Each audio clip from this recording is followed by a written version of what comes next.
आज ये माननीय हमारी प्रियंका जी के निर्देश पे, अजय कुमार लल्लू के निर्देश पे एक कांग्रेस संगठन का सृजन अभियान चल रहा है। उसके तहत जितने भी बरेली में 80 वार्ड हैं, उसमें जा के कौन कौन कर्मठ कांग्रेसी है, कैसे कैसे लोग हैं, उन सबको सुना जा रहा है। और उसी कड़ी में जो हमारे लोग पुराने, जिनको हमारे कांग्रेसी लोग कभी कभी भूल गए थे, उनको सबको जोड़ा जा रहा है। और उनकी परेशानियों में हम जितने कांग्रेसी सब सहभागी हो रहे हैं।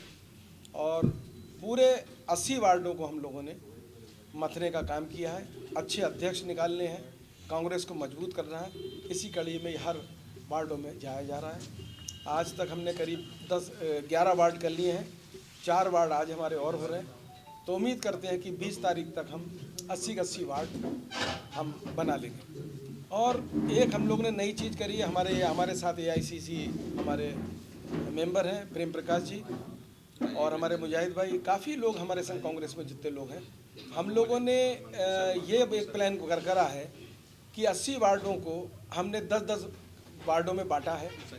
8 वार्डों में पूरे बनाए गए हैं। और इन 8 वार्डों में जो है हमारे जो पुराने स्वतंत्रता संग्राम सेनानी हैं, उनके नाम से रखा जाएगा, कि जिससे कम से कम जो स्वतंत्रता सेनानी जिन्होंने हमें आज़ादी दिलाई और आज जो हम खुली सांस में बैठे हुए हैं, जिस तरीके से काम कर रहे हैं, जिस तरीके से मोदी सरकार झूठ बोलकर फरेब करके ये काम कर रही है, उसका हम लोग पर्दाफाश करने के लिए आए हैं।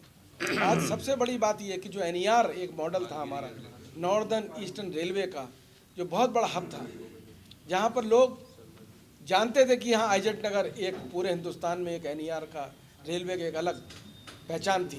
मॉडल कॉलोनी नाम की बनाई गई, पूरे हिंदुस्तान में कहीं पर नहीं थी। आज इस मोदी सरकार ने इस कॉलोनी को तहस नहस कर दिया, इस NER को तहस नहस कर दिया, जहाँ पर लाखों करोड़ों लोग हैं, उनको ये कोई समझ नहीं रहे।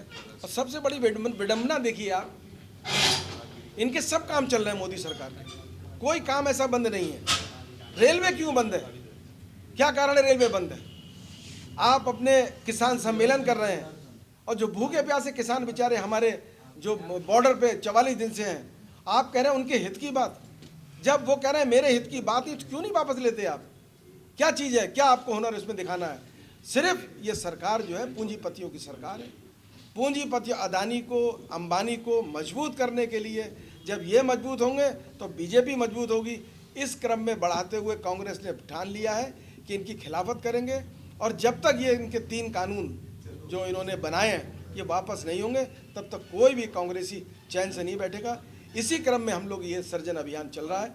40 वार्डों में हम नए अध्यक्ष, ऊर्जावान लोग, अपने बुजुर्गों का आशीर्वाद लेते हुए, हम सफ़र जो लोग हैं उनके दोस्ती करते हुए, हम एक नई पहचान कांग्रेस की बरेली में देना चाहते हैं। ऐसी मेरी एक सब लोगों के साथ मिलकर एक मेरी ख्वाहिश है। कांग्रेस का जो संगठन सृजन अभियान है, ख़ास तौर से जब एक तकलीफ़ सामने दिखाई दे रही है, जुल्म और ज़्यादती को अगर केवल कोई मुकाबला कर सकती है तो पूरे भारतवर्ष में कांग्रेस है। आज अगर कोई सबसे ज़्यादा ख्वाबों में भी भाजपा के आ रहे हैं परेशान करने वाले, वो हैं राहुल गांधी। राहुल गांधी को जिस तरह से ये प्रोजेक्ट कर रहे हैं, आप यकीन जानिए राहुल गांधी इस देश की आवाज़ है। और जिस वक्त राहुल गांधी ने जब भी कोई भी बात कही, उन्होंने जिस समय कोरोना आया पहले कह दिया था, आगाह कर दिया था। लेकिन मोदी जी को इन बातों की कोई चिंता इसलिए नहीं क्योंकि उन्हें तो केवल हिंदुस्तान को हिंदू मुस्लिम में बांटना है। और आप ये बात भी समझ लें, तोड़ने वाले कभी बढ़ नहीं सकते, जोड़ने वाले हमेशा बढ़ेंगे। कांग्रेस हमेशा जोड़ने वाली पार्टी रही है, ये हमेशा तोड़ने वाली पार्टी रही। फौरी तौर पे कुछ समय के लिए तो ये लोग आगे बढ़ सकते हैं, जो बढ़ गए, लेकिन पब्लिक ठगी सी महसूस कर रही है। इन्हें कैसे नींद आ जाती है रात को? उन्हीं का किसान, उनके तो पिता समान हुए, वो रात को मर रहा है, भूखा है वो किसान, उसके ऊपर इतनी कड़ाके की ठंड में आप पानी की बौछार कर रहे हैं। आपको भिगा के दिखाइए, कैसा महसूस करेंगे मोदी जी? एक बार तो अमित शाह उसके सामने आ जाएं। तो जब आपके अंदर ये लोगों के साथ महसूस नहीं कर सकते उनके दर्द को, तो आप कैसे इस देश का नेतृत्व करने में सक्षम हैं? इसका नेतृत्व केवल और केवल कांग्रेस जनों के दिमाग में है और केवल कांग्रेस जन ने हमेशा अच्छा नेतृत्व दिया है, जिससे हमारा देश जुड़ा रहा। और आप एक बात भी समझ लें, आज अगर हर चेहरे पे देखिए तो उदासी है, व्यापारी परेशान है, करदाता अन्नदाता सारे के सारे परेशान हैं, मतदाता ठगा हुआ महसूस कर रहा है अपने लिए कि कहाँ हमने किसको समझा था और ये हमें ले गए। क्या हम ऐसा सोच सकते हैं कि मुस्लिम चले जाएंगे? क्यों चले जाएंगे? इस देश की आज़ादी में बराबर का सबका हक है। जब सबका हक है तो ये तोड़ के हम इस देश को देख नहीं सकते।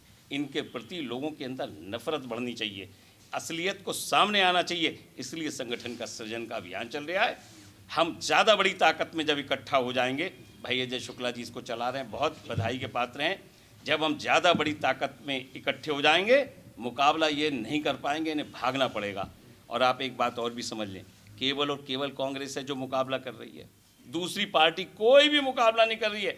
किसी ना किसी की कोई ना कोई फाइलें दबी हुई है, घबराए हुए हैं वो। अगर आज राहुल जी के अंदर कोई भी कमी होती तो ये मोदी जी उन्हें छोड़ते नहीं, परेशान करते रहते। हर वक्त कोई भी बात होती है, राहुल जी का कोई ना कोई स्टेटमेंट ज़रूर आ जाता है, और ये मुकाबले का स्टेटमेंट आ जाता है, क्योंकि वो जानते हैं कि कैसे इंदिरा जी ने इस देश के लिए कुर्बानी दी, कैसे राजीव जी मरे, और कैसे हमारे और सोनिया जी का भी बहुत बड़ा बलिदान है। कोई जरा से प्रधान के लिए लड़ता है, उन्होंने प्रधानमंत्री पद ठुकरा दिया था। तो आज जो कांग्रेस का एक संकल्प है वो ये है कि हमारा देश सुरक्षित रहे।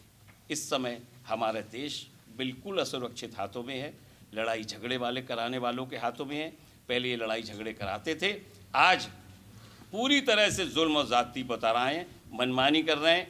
इन्होंने कोई ना कोई मजबूर करा है हमारे मीडिया को भी, वरना मीडिया को इतना नहीं बोलना चाहिए था। हर बात को सोचते हुए आंख नहीं मूंद लेनी चाहिए। भविष्य ऐसा नहीं है कि यही बने रहेंगे। कांग्रेस चली गई, भाजपा आ गई, भाजपा जाएगी, फिर कांग्रेस आएगी। उसके लिए हम लोग तैयारी कर रहे हैं। हमें एक एक व्यक्ति को जोड़ना है, इस माला में परो के आगे बढ़ना, उस देश की रक्षा करना है, वो भी कांग्रेस के नेतृत्व ने। क्योंकि जिसने ये फल का पेड़ लगाया है वो जानता है इसे सींचा कैसे जाता है। ये केवल उसे काटना जानते हैं, तोड़ना जानते हैं, और हम सब जोड़ना जानते हैं।